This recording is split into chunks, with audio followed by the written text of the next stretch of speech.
yell at me. Every comment. Tell me I'm dumb, because this movie played in movie theaters 2 weeks ago, and to be fair, I went out of town, I was really busy, I couldn't make time to go see this movie. It was also playing in a theater like 30 miles away from me, okay? But anyways, when the movie ended, the first thing I said was, damn, this has been a good movie theater movie.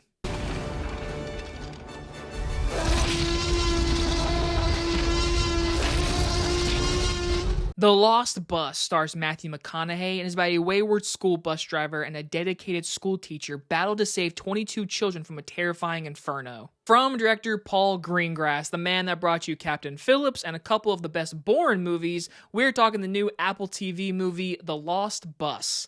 So like I said in the beginning, this was playing in movie theaters and I couldn't have time to go see this movie. I never really heard of this movie, but when it premiered on Apple TV, I was like, alright, I'm definitely going to watch it at home. If it's good enough, I will review it. And obviously I'm reviewing it, so it is a good movie. So I really recommend, if it's still playing in your theater, if it is, go see it in theaters, because this is a really big, bold disaster action movie that I really enjoyed, and it's very intense. And I think Paul Greengrass, who is an amazing director, honestly, really puts you in this fire. And this is based on a true story. This is like one of the, if not the biggest, California fire like ever. And it's based on a story about this bus driver played by Matthew McConaughey, who takes his bus, goes into the fires to go save a bunch of kids. With the teacher was America Ferrera.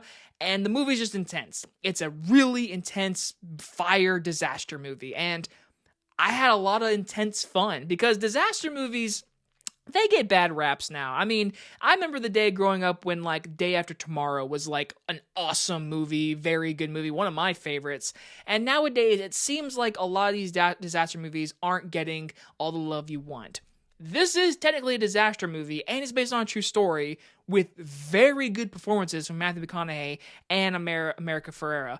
These two are tremendous in the movie, especially Matthew McConaughey. The movie does a really good job setting up his character of, like, he's on his lows, he's having a bad day, he's late to work, which actually leads to him being the only bus driver available to go to get these kids. And then you have America Ferrera, who's playing this teacher to save these kids. And you have a bunch of, like, dynamic, like, firefighters, police people trying to help him navigate, get these fires tamed, and it keeps spreading, and it's scary. And the part that makes it really scary, this is real. This shit really does happen. It happens today, and this one happened, and it was the biggest one in history, I believe.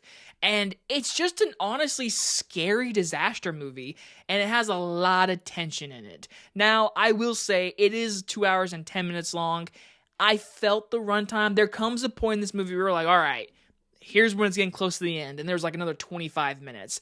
And even though it's based on a true story, they have to do stuff to make the characters interesting.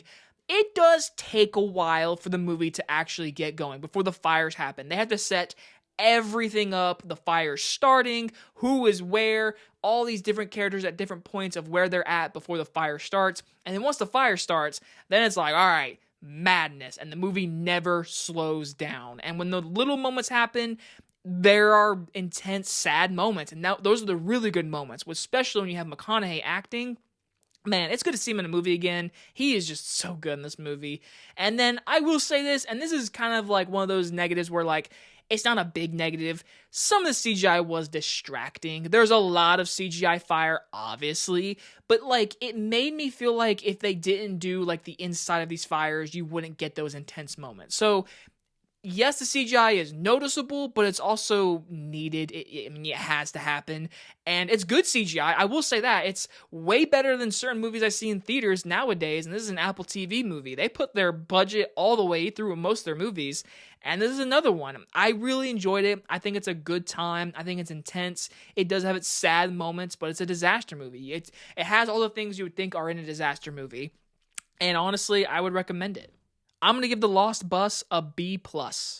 And again, I apologize that I didn't review this like weeks ago. It was playing in theaters. It was just a far drive, man. I was like, I don't know anything about this movie, and it comes on Apple TV at the beginning of October. I'll review it then. And yes, it's even a late review, so I'm sorry. But hey, I watched it, and I recommend it. So go and watch it. It's on Apple TV right now. And if you guys enjoyed this movie review, I'll see you guys on the next one. Bye, everybody.